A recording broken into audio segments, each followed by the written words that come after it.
السلام علیکم ورحمۃ اللہ وبرکاتہ۔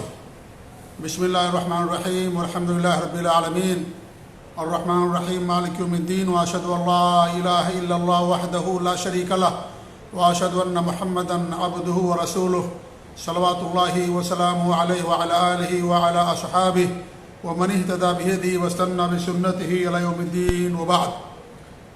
معزز و مکرم و محترم ناظرین و مشاہدین و سامعین و مشاہدات و سامعات، بدعات کے تعلق سے ایک سلسلہ آپ لوگوں کے سامنے شروع کیا گیا تھا، جس میں نے پہلے کفریہ بدعات بیان کی تھی، اس کے بعد جو عملی بدعات ہیں ان کا تذکرہ میں کر رہا تھا۔ قبروں کے تعلق سے کچھ بدعتیں ہم نے آپ کے سامنے بیان کی تھیں۔ آج بھی ہماری گفتگو بہت مختصر ہوگی، کیونکہ قبروں ہی سے متعلق ایک بدعت پر آج ہمارا درس ہوگا یا گفتگو ہوگی، اور وہ یہ ہے کہ قبروں کو پختہ کرنا۔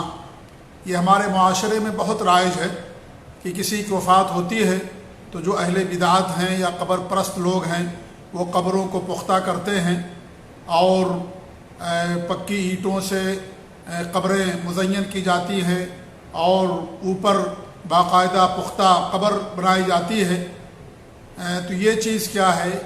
یہ دین کے اندر حرام ہے، ناجائز ہے، بدعت ہے، شرک کا چور دروازہ بھی ہے، اور یہ زمانے جاہلیت کی تقلید بھی ہے۔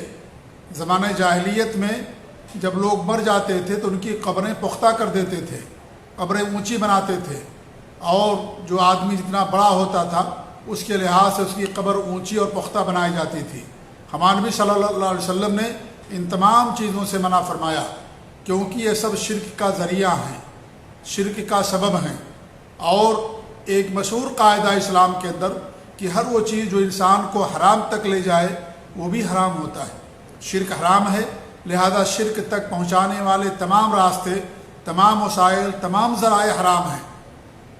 ہر چیز حرام ہے جو شرک تک پہنچائے۔ اسی لیے آپ صلی اللہ علیہ وسلم نے جہاں شرک سے سختی سے منع کیا، وہیں آپ نے شرک تک پہنچانے والے تمام راستوں کو، تمام دروازوں کو آپ نے بند کر دیا۔ غلو سے منع کیا، اپنی ذات کے بارے میں غلو سے منع کیا، اور کہا لا تطرونی کما اطرت النصارى عیسی ابن مریم، میری شان میں غلو نہ کرنا، میری ذات میں غلو سے کام نہ لینا، جیسے نصارہ نے عیسیٰ ابن مریم علیہ السلام کے تعلق سے غلو سے کام لیا۔ فإنما أنا عبد فقولوا عبد اللہ ورسولہ، میں اللہ کا بندہ ہوں، اللہ کا غلام ہوں، مجھے اللہ کا غلام اور اس کا رسول کہو، کیونکہ غلو انسان کو شرک تک پہنچانے والی چیز ہے۔ تو ایسے ہی قبروں کے تعلق سے بہت ساری ایسی چیزیں ہیں جو شرک کا چور دروازہ ہیں، یا جن کے ذریعے سے امت کے اندر شرک پیدا ہو سکتا ہے۔ تو آپ نے باقاعدہ ان تمام چیزوں سے منع فرمایا۔ انہی میں سے قبروں کو پختہ کرنا، پختہ بنانا، قبروں کو مزین کرنا پکی اینٹوں سے، اور اس طریقے سے اسے اونچی کرنا، بلند کرنا، یہ تمام چیزیں شریعت کے اندر منع ہیں۔ بہت ساری چیزیں ہیں، لیکن ہماری گفتگو صرف ایک موضوع کے حوالے سے ہے، اور وہ ہے قبروں کو پختہ کرنا۔ اللہ کے رسول صلی اللہ علیہ وسلم کی حدیث ہے، جابر رضی اللہ تعالیٰ عنہ اس حدیث کے روایت کرنے والے فرماتے ہیں کہ ان رسول اللہ صلی اللہ علیہ وسلم نہا ان یجسس القبر، اللہ کے رسول صلی اللہ علیہ وسلم نے قبر کو پختہ کرنے سے، گش کرنے سے منع فرمایا۔ تجسیس کرنا یعنی قبر کو پختہ کرنا، اسے آپ نے منع فرمایا۔ وَأَن يُقَعَدَ عَلَيْهِ، اس پر بیٹھنے سے آپ نے منع فرمایا۔ وَأَن يُبْنَى عَلَيْهِ، اور اس پر کچھ بنانے سے آپ نے منع فرمایا۔ قبر کے اندر وہی مٹی جو قبر کھودتے وقت نکالی جاتی ہے، اسی مٹی کو انسان استعمال کرے، اس کے لیے الگ سے مٹی استعمال کرنے کو بھی امام شافعی رحمۃ اللہ نے منع فرمایا ہے۔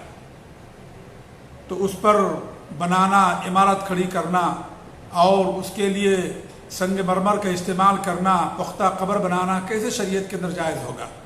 یہ سب فتنے کا ذریعہ ہے، شرک کا ذریعہ ہے۔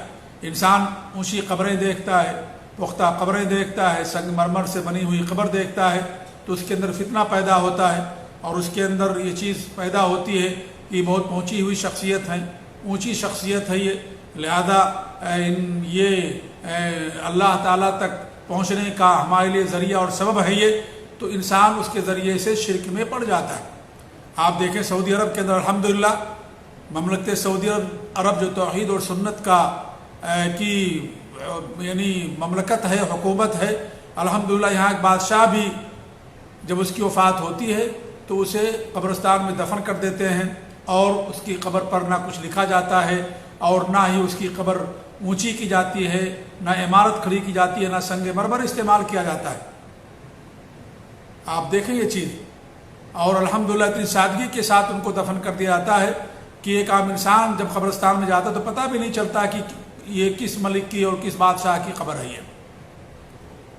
اور یہ سادگی بہت سارے لوگوں کے لیے بدعات سے توبہ کرنے کا سبب بن جاتی ہے۔ الحمدللہ وہ زندہ رہتے ہیں تو بھی اسلام کی طرف لوگوں کے بلانے کا ذریعہ اور سبب ہیں، سنت کی طرف بلانے کا ذریعہ اور سبب ہیں، اور وفات کے بعد بھی ان کی جو عام قبر ہوتی ہے سادگی کے ساتھ، وہ بھی لوگوں کو شرک اور بدعات اور خرافات چھوڑنے کا ذریعہ اور سبب بن جاتی ہے۔ الحمدللہ الحمدللہ۔ تو یہ قبر کو پختہ، حالانکہ چاہے تو قبر سونے کی بنا سکتے ہیں، سونے کی بنا سکتے ہیں، کس چیز کی کمی ہے مال و دولت کی، لیکن نہیں، شریعت کے اندر منع ہے، حرام ہے یہ۔ لہذا آج ہمارے ہاں دیکھیے لوگوں کے پاس رہنے کے لیے گھر نہیں ہے، لیکن قبریں کافی پختہ بنائی جاتی ہیں، سنگ مرمر کی قبر بنائی جاتی ہے، اور اس پر باقاعدہ کتبے لٹکائے جاتے ہیں، نام لکھے جاتے ہیں۔ یہ الگ چیز ہے، یہ ایک الگ بدعت ہے جس پر ہماری کبھی بعد میں گفتگو ہوگی۔ بہرحال قبر کو پختہ کرنا یہ شریعت کے اندر حرام اور ناجائز ہے، یہ زمانے جاہلیت کا چلن اور ان کا عمل تھا، ہمارے نبی نے اسے منع فرمایا، اور شرک کا چور دروازہ بھی ہے، اور ساتھ ہی ساتھ فضول خرچی بھی ہے، اسراف ہے۔ کیا فائدہ اس کو پختہ کرنے سے؟ نہ صاحب قبر کو کوئی فائدہ ہے، نہ دنیا والوں کا کوئی فائدہ ہے، نہ رشتہ داروں کا کوئی فائدہ ہے، بلکہ دنیا والوں کے لیے، زندہ لوگوں کے لیے تو فتنے کا باعث ہے، شرک اور بدعات میں پڑنے کا ذریعہ اور سبب ہے، اس لیے اس کی کوئی ضرورت نہیں ہے۔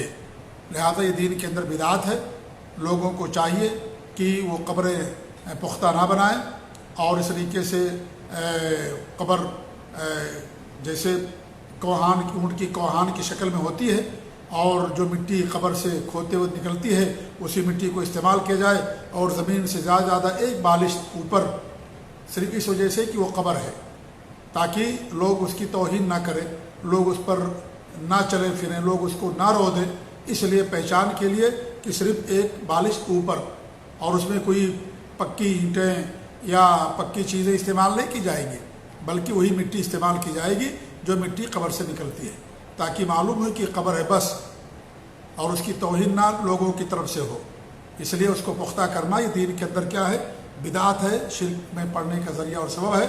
لوگوں کو چاہیے کہ توبہ کریں، سنت کو اپنائیں، سنت کے اپنانے میں لوگوں کے لیے بھلائی ہے، اور بدعت اور خرافات یہ حرام ہے شریعت کے اندر، شرک میں پڑ جانے کا ذریعہ اور سبب بنتی ہیں، اور ایسے لوگوں کے لیے ہمارے نبی صلی اللہ علیہ وسلم قیامت کے دن اپنے حوض سے بھی بھگا دیں گے، اور انہیں حوض سے پانی بھی نصیب نہیں ہوگا، جو دین کے اندر نئی نئی چیزیں پیدا کر لیے ہوں گے۔ اللہ تعالی ہم سب کو بدعات سے، خرافات سے محفوظ رکھے، سنتوں پر عمل کرنے کی توفیق دے۔ سنتیں ہمارے لیے سفینہ نجات ہے، ہمارے لیے نجات کا ذریعہ ہیں، اور سنتیں ہمارے لیے کافی ہیں۔ انسان سنتوں ہی پر عمل کر لے جائے، یہ بہت بڑی بات ہے آج کے اس دور میں۔ لہذا اس سے ہمیں اور آپ کو سب کو بچنے کی ضرورت ہے۔ اللہ تعالیٰ سب کو محفوظ رکھے، آمین۔ وصلی اللہ علی نبینا محمد وعلی آلہ وصحبہ اجمعین، وجزاکم اللہ خیر، والسلام علیکم ورحمۃ اللہ وبرکاتہ۔